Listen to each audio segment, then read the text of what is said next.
Hi, my name is Sanchez. I am a transgender non-binary person. My pronouns are they, them. And I've had 2 abortions, not to brag.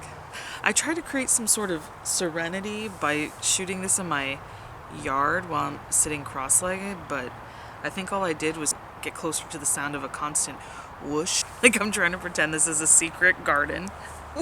But it's just the hedge by the driveway. I think, oh, my neighbor's taking out their trash. I would have shot this in my house, but I have a 2-year-old, and so it's not quiet in there. I mean, the noise that's happening right now is pales in comparison to parenthood. That's not the message. The last thing that we need, right, is the person who is talking about being pro-choice that's like, don't have children. They'll suck your life essence. Because that's what they think we are, so maybe I shouldn't be that person. But it's true. I want to talk about a couple things. I am a stand-up comedian, so I think the purpose of my contribution here is to kind of, I guess, be funny. Sorry. I was pretty positive that bird was going to shit on my face. Okay. I contributed to the Shout Your Abortion book, as did a lot of folks. My biggest takeaway from being, feeling pretty honored to be part of such an amazing project, my photograph for the book, I chose to do sort of like action shots where I was talking. And if you've ever seen me at any Shout Your Abortion type related event, I've also done events with Planned Parenthood where I brought this up, you'll probably have heard the story and you're probably like, oh my God, let it go. But here's the thing. I'm mid-smile, I'm smoking a cigarette.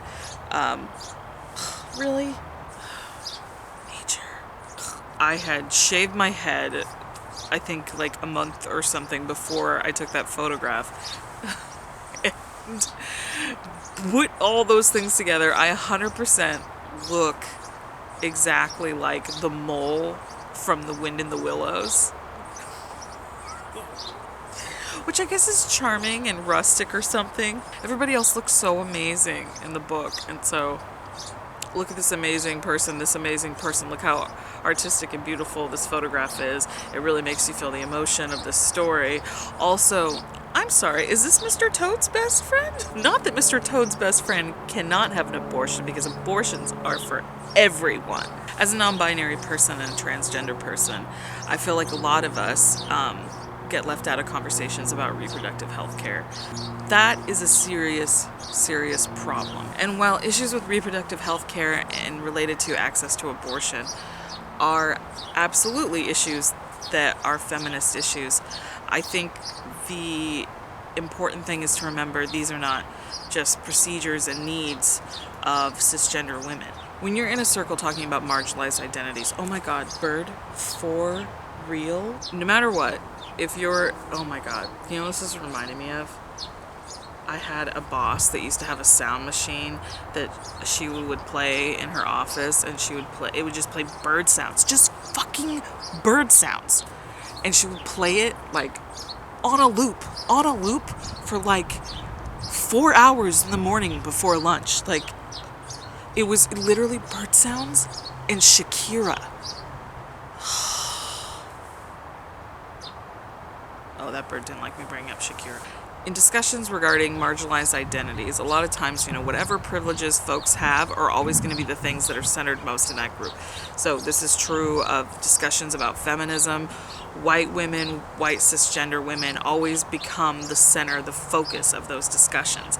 And that is something that we absolutely, and has been talked about before, and I hope, if anything, will come out of the connection that we can have with a global pandemic and the understanding that more folks are having about racism and anti-Black racism, specifically in what's happening to Black folks all over, is that we can recognize these things as well. It is not just cisgender women that have abortions.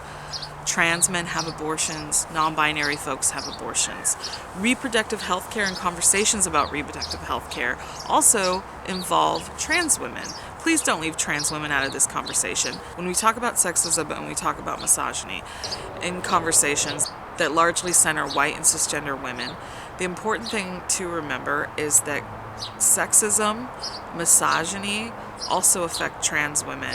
That we talk about specifically the importance of not objectifying people, of not defining people by their body parts, not defining womanhood by your body parts, not defining womanhood by presentation, and also not defining womanhood by whether or not we choose to have children, whether or not you can have children.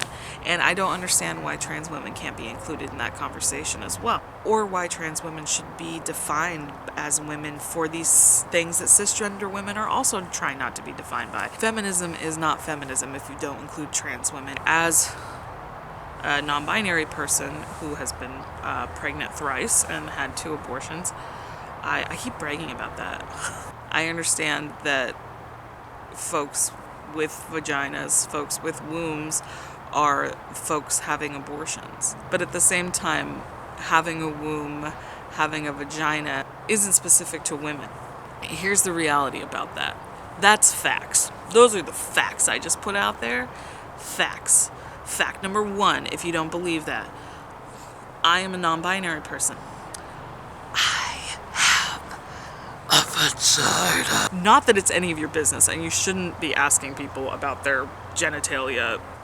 I also have a womb, and like I've said several times, I've had abortions. Therefore, ergo, here's your evidence, even though there is millions and millions and millions of more evidence out there in the world. But let's say you need in front of your face situations happening right now. Here it is in front of your face. You're welcome. Make sure that your conversations about abortion and access to reproductive health care include everybody that needs access to these things. And that includes trans men. That includes non-binary people. My foot fell asleep. Last ask, please stop having your gender reveal parties. They are transphobic. Full stop. You don't know what gender your kids are before they can speak and tell you. So you definitely don't know what gender your kids are because you got a cake with pink or blue in it.